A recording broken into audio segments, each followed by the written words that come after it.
મારી મમ્મીને ઘરેથી આવતા આવતા નૈત્રી થાકી ગઈ. તેને પપ્પા મને કે તું તેડી લે. મેં કીધું હું નહીં તેડું. તો એને પપ્પા એને વિક્રમ વેતાળની જેમ તેડી લીધી. અને ઘેરે આવીને પાછું જો આવું રમણ ભમણ નૈત્રી બેનનું ચાલુ જ હોય.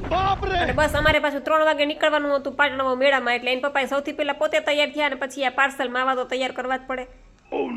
અને ત્યાં એટલી વારમાં નૈત્રી આવી ગઈ કે મારે રસ પીવો છે. તો 2 ગ્લાસ અમે છે ને બપોરે જ રસના લઈ આવ્યા હતા. તો એક નૈત્રીએ પીધો અને 1 ગ્લાસ મેં પી લીધો. અને પછી તૈયાર થઈને અમે લોકો નીકળી ગયા પાટણમાં મેળામાં જવા.